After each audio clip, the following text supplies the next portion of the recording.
Hello and good evening, everyone. Wish all of you a very happy Friday. And today is happier for me because I'm joined by two amazing founders who are two of my favorite women. Aditi, Shruti, welcome to the Founder series here on LinkedIn. Thank you, Thank Diksha. you, Diksha. Lovely way to spend the Friday evening.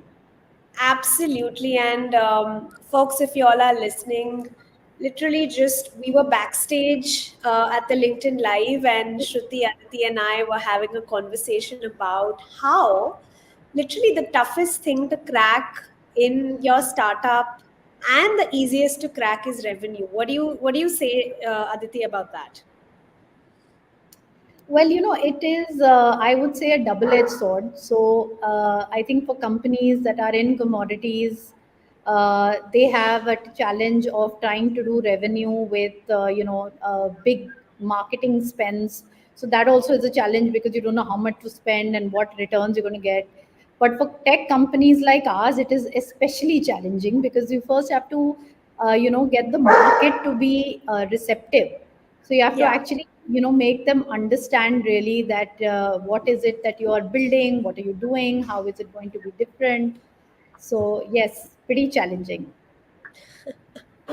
Yes, absolutely. I can totally relate to that. And especially, as startups, when we are building in new age sectors, like both of you are building a business in sustainability, I think it can be very tricky, right? But that's why we are entrepreneurs. That's why we are founders, because we found a way as to how to make revenue and still make the planet a better place. And we love the challenge. Let's be honest about that. Let's not kid ourselves and say, oh my God, it's so tough. We all do jobs, but we love it. Yeah. Shruti, what is your take on the hustle and challenge of entrepreneurship? I know that, you've had a celebrated career on the other side, right? Where you were Yes. spending time with Times, the brand capital, and you worked with so many founders, across your career. And now you're on the innovation side. So how does it feel? You know what? This is something very different. When you are in a corporate atmosphere, like I was in a corporate culture for almost 20 years, so this is very different. There's hustle all the time because in a corporate structure, there's everything which is defined. Everything is rules are defined, policies are defined, the path is defined. It's just that you have to hit those targets and all of that. Strategies are there, but it's very different in a corporate environment. Hey, everything is something new. What we think that okay, this is the thing which we're going to do tomorrow, maybe things would change tomorrow. And so everything keeps evolving. Over every day is a new day. Every day there's a new challenge which comes up, which is very different in a corporate atmosphere. So this one is like brilliant. It keeps you on the move all the time, so there's no comfort zone here. That okay, you can be comfortable in something. No, you can't be. There's always a hustle and always something you have to do differently. Yeah. So it's fabulous. It's a very different and very nice journey. Yeah.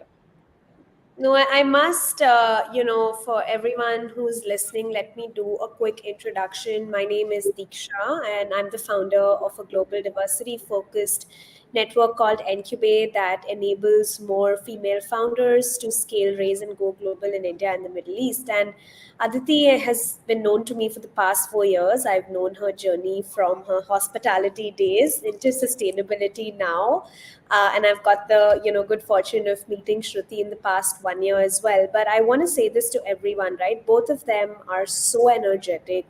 They are such hustlers. Whether it's a conference in Goa or in Dubai or in the US, I have met these women in I think three different Anyway, continents by now. over this 1 year. And it True. is so, yeah, absolutely. It's so just fabulous to see what they're building and the vision that they have, right? At the Found Her series at Ncubate, we really celebrate and talk about women who are changing the narrative, the narrative of innovation. And both Aditi and Shruti have had celebrated careers before and now are running a company in the sustainability space called Eco Ratings that we've been associated with at Ncubate for the past 1 year, and we are very invested in their growth journey. So today's session will be about getting to know how Aditi and Shruti sort of took this decision to come to creating a sustainability company, and then of course we'll hear from them as to what Eco Ratings is, how does the company function. And for folks listening here on LinkedIn today, ESG has become imperative, right? Whether you like it or not, you are going to report. And with the recent things that are happening in the world with Dubai and the rainfall or the heat wave across Southeast Asia, climate change is real, right? And these two women are building a platform for companies to be able to really measure and act on that in a positive manner. So that's how the conversation is going to go today. So Aditi, I'm going to start with you, right? From hospitality to sustainability, what changed? Please take me through your journey and help me understand and help everyone understand what you're currently building as well. Sure. So, nothing much changed actually, because even the hospitality venture was, we were focused on social impact at that time. So, there were resorts that were run by local communities, and there was a lot of measures that we took to, we built activities, entrepreneurship opportunities in those villages, cleaned them up, made sure that they were, that we could do things like picnics, and, they were activity centric places. So, it was always an ecotourism focused venture. We always had impact investors on our cap table. So I was early on coached on ESG and ESG reporting, and in fact at unit level. So we're talking like 10 years ago when no one was collecting that sort of data. So I was very, I was blessed as being one of those few entrepreneurs who actually ran a company on ground and really understood the intricacies that go into sustainability, because we all, we use that word so loosely.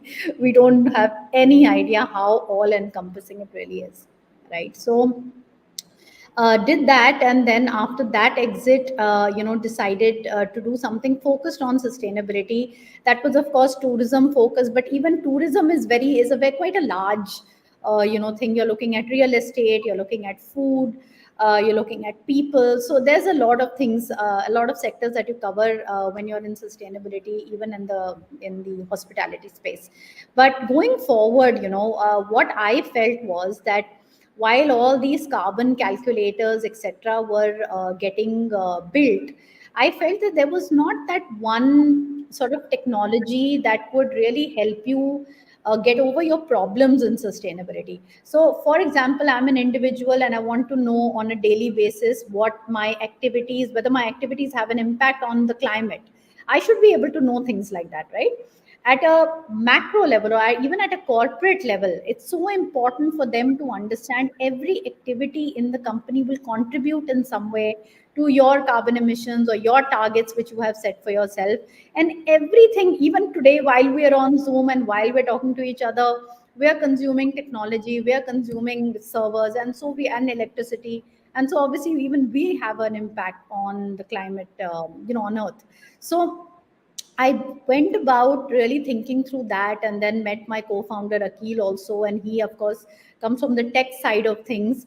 I was looking at old school technologies and looking at things like ERPs and all that, but thankfully he was thinking way ahead, of the time, and we started working on building a large language model, which is, so just easily put, it's like a chat GPT for sustainability.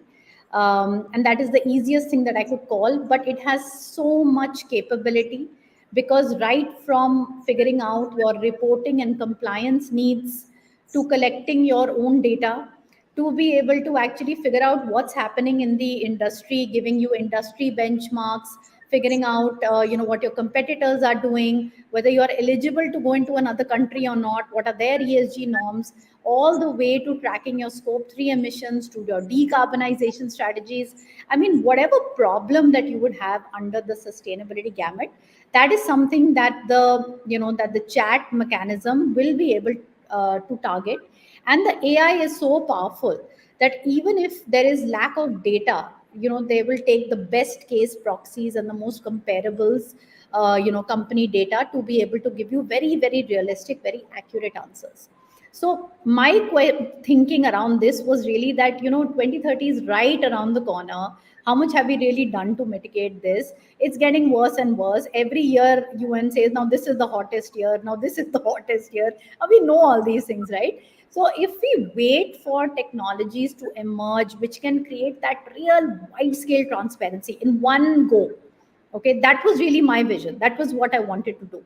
Create that transparency across everything, across countries, companies, individuals, so that everybody is accountable, everybody knows the impact of what we are doing to the earth. That was really my thinking behind eco ratings. Fantastic. I think that really, to my ear, sounds like a genie in a bottle that's going to be able to, save us from the crisis. Yes.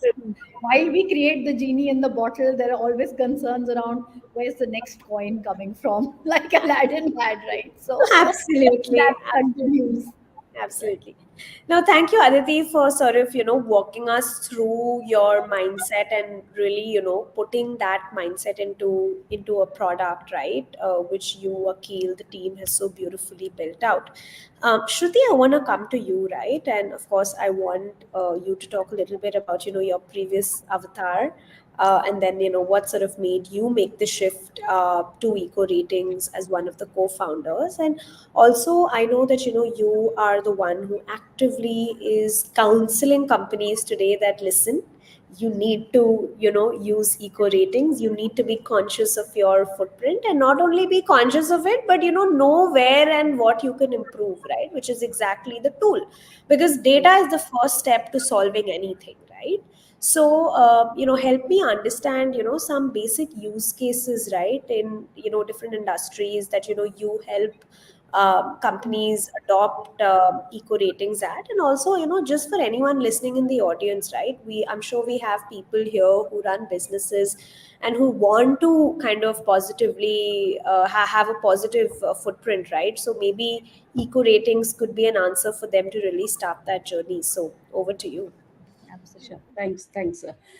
So I was for the longest time, like for almost 15 years, I was with the Times of India Group in their strategic investment arm, Brand Capital, wherein we used to invest in companies and help them build brands, their brands using Times of India media properties. That's when I met Aditi way back in 2012. To do a deal for V Resorts, and we remained connected after that. And again, I met. We were always in touch, and again I met her in 22, mid of 22, and she told me about this brilliant. Venture she was building and how things, because as an individual I always used to feel that okay, I'm very conscious, very aware that there's things happening. I need to take some action. But as an individual, I didn't know what to do. Best cases means you want to do as an individual. People want to put in, even, I'm not talking about the corporate level or the country level, even individual level. You want to do something, but what to do? That's when I met Aditi. I said, that's the thing. This is what should be. It has a global requirement. It's a global requirement. This is what should be built, and there'll be audience across. So this that's how I thought that okay, means I don't think so I took any time to say that okay, yes, I want to be a part of the team and start building this with you and Akil. So it was like an instant decision for me, because it was really the thing I wanted to do, give my bit also and do something. So when we started going out, frankly speaking, we thought that okay, maybe India would not be a good market, maybe US would be the market. But when we started meeting companies in India, uh, where because I had a network with founders, so I just thought that okay, let me just go and start meeting. When we started meeting companies, we just realized that companies are already doing so much. Maybe they're not talking about it, and there's so much of acceptance level was so high from companies that they really wanted to do something. So we started engaging with companies for large corporates, even if they are listed players. See, my thing is that okay, we are a startup. Large listed players, which are like large companies, top 100 companies, they also believed in us and started working with us, because they knew that this would have an impact on their business, whether they are within India market, or if they are sending stuff overseas also. So we realized that there was a lot of means people were very receptive to it. So whether it was in terms of listed players mapping their scope 3 emissions, they are open to it. Whether they want to do competition mapping, whether they want to rate their products on a scale of 10, whether it is that, whether there are financial institutions who want to provide loans to people, but they want they should have it because they are easy loans we're talking about.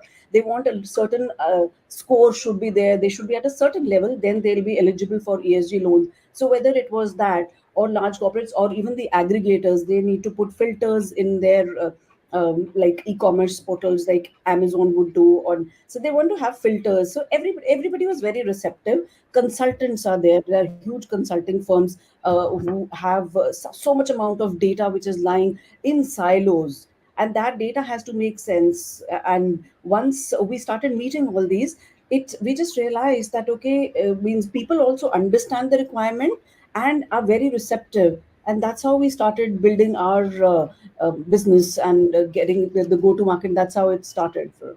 Yeah. Thanks, Shruti. I think your passion really does come across, and I do want to point out here because a lot of people, they always say they want to make a change to the environment, they want to make a difference, but a very few act on it. And both of you have very very beautifully sort of exhibited how two friends who know each other come together to really change the landscape. It's a beautiful movie story if I think about it. Maybe Aditi sometime later might want to consider your career as I was going in. to say hashtag Karan Johar. Please make it. Please make it happen. Absolutely. But just kind of getting back to eco ratings, right? I want to throw some light on Aditi. You mentioned, right, for simplification of understanding, it's like a chat GPT, right, for sustainability. Could you elaborate on how generative AI is being used and adopted, right, in the technology that you've built? And also, if you can maybe run us through the user journey of a company who wants to start using eco ratings, right? How does that look like? I might be a, say, company in the food sector, right, just for example, right? So what would my journey look like, if at all I'm coming on the platform? Yeah, that's a great question, and while we say that it is as simple as a Chat GPT, but everything behind that is the most complicated and the most difficult. So I will attempt to simplify it as much as I can. So basically, even Chat GPT, as everybody knows, is built on a large language model. So these are basically data sets of a lot of different data points that are, I mean, a lot of different means like 2 trillion, 20 trillion, like we're talking very large amounts of data sets which are in the public domain. Okay. So why are they better? Because the data is already in the public domain. So the first question is that why do we even need that? We need that because when you are looking at anything right now, suppose I'm looking for, say, a vendor for a t-shirt. Okay. I would go to Google, I would put in my keyword and I would get some ads, and then I would get, so I don't really know who's the right vendor for me. All right. I am doing research. I have to do my own research, and my own intelligence is behind that to be able to get me an answer. And it takes me time. It will take me a good 3, 4 minutes, maybe 10 minutes to figure it out. Now, Chat GPT and the likes of it are way more powerful because you put in a specific query and you get a specific answer and in real time. So all of us have used it. We may not be that proficient in using it, but you see the kids today, Everything is done on ChatGPT. You can ask them any question, they'll first put it on ChatGPT and give you the answer. It's really amazing. So it's obviously way more powerful, right? That there is an intelligent person who has already analyzed the data and has given you exactly what you are looking for. So that is the world of generative AI, and that is the world of ChatGPT and Perplexity and any one of these tools. Now, what Eco Ratings does is that we are specific to sustainability. So what that means is that there are now, what does that even mean? So sustainability means certain things, right? So you could be looking for sustainable vendors. What comprises sustainable? So what do you mean by saying this shirt is sustainable? There is an algorithm and there is a data model behind it to figure out whether this thing is even sustainable or not. Then there is a word, there is industry specificity. So in fashion, the major issue is landfill and waste. Or say in energy, the major issue is fossil fuel. So every industry has its own issue, its own benchmarks, its own weightages, right? All that is based in this place which we call as the data set, which also has all these intelligent tools. All right. And then you have this powerful AI which is almost as good as a child who has finished his schooling. So he's that intelligent to understand that if you send me a query, what would be that specific answer? So let's look at a couple of real time use cases to make it easier, right? So you Yeah. mentioned food, right? So let's look at it from an individual lens, all right? I am a person, I'm saying I only want to eat organic food. So I could put in that chat, I could say, okay, I'm based in Delhi. What are the top 5 organic food restaurants around me? So it would use Can geolocation, I, it would can be I able do to that right actually. now on your platform as a user? Yeah, of course. That's the whole idea. So that's actually the first, I'd say the first use case, that you can actually get lists of the best hotels in New York, which are eco-friendly in a particular area. You don't have to even specify the area. You can just say around me and you will get it. Okay, because Google Maps is integrated also. There's a lot of satellite imagery, etc., that has gone into this data set, right? So that's the a use case, say, for an individual. Now let's look at a corporate. A corporate is first trying to figure out where is he at in the world of carbon emissions. So he's like, what is the quantum of my carbon emission that I'm producing? For that, there is, like I said, carbon emissions is actually defined as the carbon CO2 emitted by activities. So every activity in the corporate will have to be mapped out, and every emission related to that activity will have to be given. And this is the world of carbon calculators. So for you, it's as simple as saying, I am Adidas. Where are my carbon emissions today? As simple, right? So you'd be able to get a list, you'd be able to get a number. Now you can say, okay, what are the carbon emissions allocated to my operations team, to my finance team, so on and so forth. So you can get a bifurcation. Okay, the next thing that you could actually do is understand, okay, fine, what are my industry peers at? So a number doesn't mean anything. I'm at 10,000 kgs. What does that even mean? You don't know. True, true. What about my peers? So where are my peers at? So what is the industry benchmarking? That you will be able to get. Then you will be able to say, okay, what are the ways that I can reduce carbon emissions? So it would say, okay, you have no reliance on renewable power, so you first start from there. Or you can actually do like a zero waste type of a business, or you could make sure that there is zero water discharge, so that your chemical effluents are taken care of. I mean, there are like millions of them that you can do, right? But it would start with the ones which have the highest weightage. So the AI would be able to tell what industry sector you're at, where you're at right now, what your industry peers have done, and what are the best things that you could do fast, that you could get the reduction in carbon emission that you want. Now you could go further and say, okay, this year I only have a budget of say 50 lakhs. How do I allocate that 50 lakhs? A real estate company could say, okay, I'm thinking about a project in Dubai. How susceptible is Dubai to climate change? There is a whole thing around climate risk resilience index, we call it, which is around real estate. So, I mean, like I said, in sustainability, the use cases are only, limited by your own imagination. It actually can do a whole lot, right? And as the data becomes more powerful, the answers just become more and more accurate, and they become more and more detailed. So at the present time, if you ask me that, okay, who are the five cotton vendors, it will give you five names, and it will give you maybe say three or four reasons why they are sustainable or why they are organic, right? But you could query more. You could really get into the detailing of it. Okay, is this fabric, what is this fabric even made of? So it would say, oh, it's made of cotton linters, which is the waste of cotton. I mean, you could go through crazy level of detailing, and all in real time, mind you. So ultimately, what is this tool really going to do? It's going to may help you to make decisions on the fly. That's the most important thing. You have to make decisions in real time.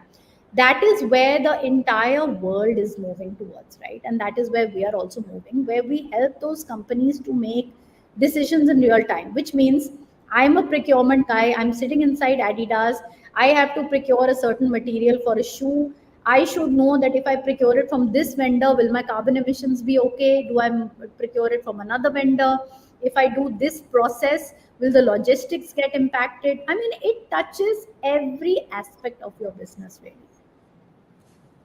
Fantastic. So, Shruti, Aditi's kind of taken us through what the entire platform looks like and the use cases. A question that comes to my mind is how small or big of an organization do I need to be to use eco ratings? That's a good question. You're Shruti, on sorry, mute. you just have to unmute. I don't know how that happened. Sorry. So, No. can you hear me now, right? Yes. Okay. So eco ratings can be used by any organization, no? Any organization for because any organization, whether it is small or big, they have their sustainability goals. Everybody is moving towards sustainability. See, what happens is at a country level and globally also, governments are taking a lot of initiatives. Policies are coming up. Compliances are there. Reporting is there, which companies like India started the BRSR report. Maybe it was like top 100, then it trickle down to 1,000, then larger ones. So everybody needs to do something. So it is not a size of the company which matters. Everybody requires to do something on sustainability and do reportings, compliances, like I mentioned. So it is not a scale of company. Larger companies definitely do require, require it for larger solutions, but smaller companies also need the eco ratings. So it's And like it's a for tech tool, everybody. yeah. It's a tech tool. It's Yeah, based on subscription, and it's like a per user charge, just the way you do a chat GPT. ChatGPT, So yeah. it is affordable as well. It's not that it's not affordable. It is affordable. Right. Absolutely. So, companies out there, whether you're just starting out, you're a startup, or you are an established organization, you're private or public, limited, listed, LLP, doesn't really matter. I think sustainability is here to stay for the long run, right? And I think I want to bring out another point, even in terms of market perception, right? Today, so many buying decisions, right, B2B and B2C, are taken based on how sustainable a particular product or a service is, right? So I think a very, very strong area for you to consider how do I put this information out in a very comprehensive manner is a tool like Eco Ratings, right? Which helps your end user know, what sort of and how sustainable you are or you're not, right? Or what are you sort of doing towards it. And the other thing, right, in terms of, even if you are looking to raise investments, right? Whether you're looking to IPO or you're looking to raise your small round. I think at the end of the day, today investors are also looking at ESG and your sort of impact on the environment, right? So please do check out Eco Ratings as a platform. Make sure that you go onto their website. And I know that Aditi and Shruti are very busy, but they're also great networkers. You're definitely going to find them at every event that has to do with sustainability and startups. I know that they've been active parts of all of our initiatives at Incubate, right? And you can definitely reach out to them here on LinkedIn, or of course reach out to them on their website. But before we end today's session, I can't even tell you, it's been 30 minutes, and it seems like we just started talking about sustainability like 5 minutes ago. But before I sort of end it today, I have my final question for both of you, which is literally around, networks, access, relationships, right? We've been working together for more than a year now, right? From facilitating the fundraise to a lot of B2B connections, right? I'd love to hear both of your individual sort of, comments on how important today are networks, when you're starting a business, especially in new age sectors, right? How much of a role do relationships, do networks play? And it'll be lovely if you can sort of share that with the audience here, and also maybe share something about your experience working with us and incubate. So, Aditi, you can start. No, absolutely, yeah. See, I mean, when you start off doing anything, okay, you have to start gathering data on what's going on in the market, who's doing what, okay. That's the time when networks come into play. After that, when you build your product, you have to test it out.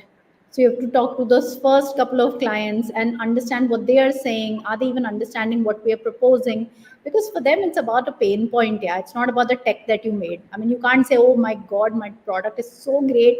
You gotta take it on, right? You have to figure out, okay, this is your pain point. This is how I can solve it. It's as simple. Otherwise, no one's going to pay you any money, right? So that's the time when networks are required. When you're looking at GTM, networks are the only way to go, because cold calls, I'm sorry to say, it's a great strategy in the US, by the way, but it just doesn't work here at all. So I don't think. In fact, I think also the reason is that people must be bombarded. Yeah, I mean, I also get like so many requests on LinkedIn.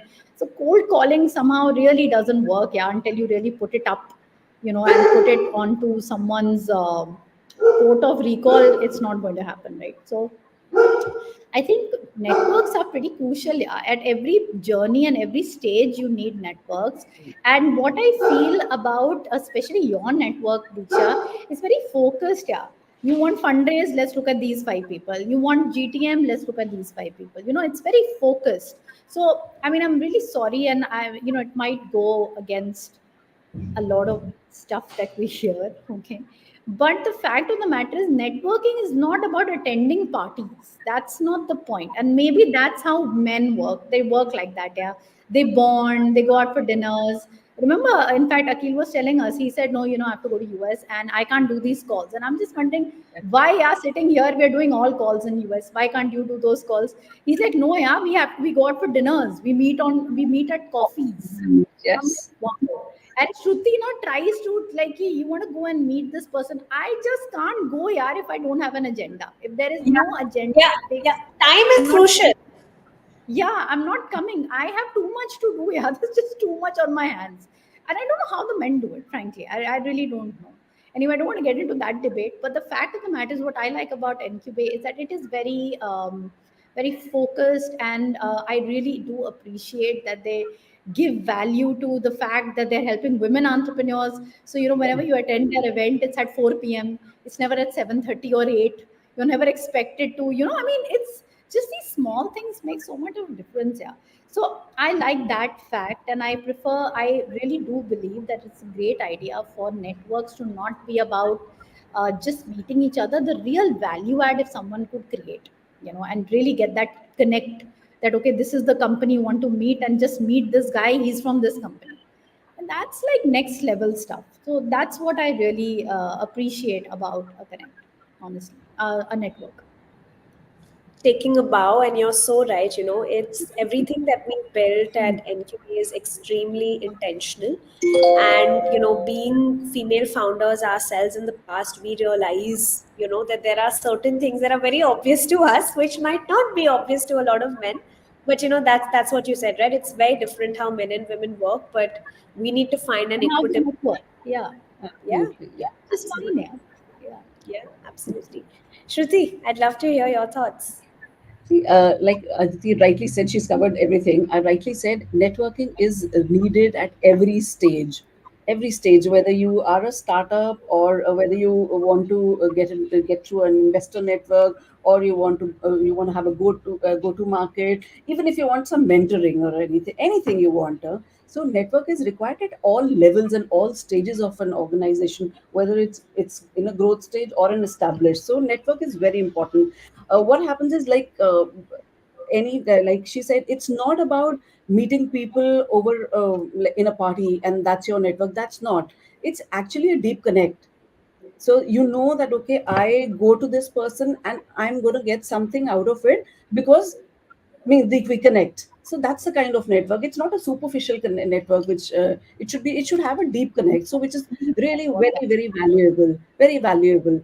And what we've got from Ncube is, it's something phenomenal. The way you and your team have always been supportive, calling us for events, whether it is in Dubai. You ensured that earlier we were that, okay, whether to go or not to go and all that, but you told us that, okay, it's really going to benefit.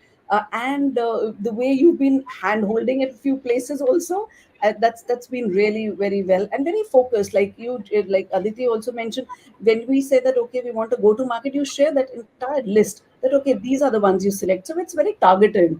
So that's something really that's very helpful. So thank you for that, Ncube. Yeah. Diksha, now. And Yeah. my last two bits, by the way, before you ask anything else, is now we need the network to make the movie. So get that done. Absolutely, absolutely, absolutely. 110%. And we That's get the movie funded. The movie has to be funded from the network and it really needs to be made. So I'm very excited about that. I've always had the passion to, shoot more and more. So Aditi Shruti will be in for something. done. But Definitely. thank you, ladies, so much. All your warm words mean a lot. I think for us at Ncube, it's very simple, right? The more women we can enable to sort of scale, raise, and go global, it's just going to be creating that much of a more positive impact on the economy globally, right? And I feel the more women kind of who become founders and create businesses, there's an underlying element of sustainability when women create businesses, right? Whether it's in terms of environment, whether it's in terms of people, right? So I think, for our platform to, we want to really, really support sustainability across, people, planet, and profit. And what both of you are doing with eco ratings is a great way to sort of promote that, right? So thank you so much for being part of this beautiful network, and it's only going onwards and upwards from now. I do want to just point out to everyone who's listening, sometimes we hear things and, we say, okay, you know what, maybe not for me, but you never know who in your network this could be useful for, right? So please make sure that today you've got to know about a startup called Eco Ratings that's really helping the world become more sustainable bit by bit. What is the little bit that you can do? You can go onto their website, read about them, you can follow them on socials, you can refer this to 5 people, right? Whether it converts, doesn't convert, that's not the point, right? But that is about really supporting Connect. sustainability, right? That's about connection, and that's about saying ki yaar, maybe I don't have this brilliant idea, but well, I can support businesses that are actually wanting to make a difference to the world. Aditi, anything else you want them to do? And you can write them a check.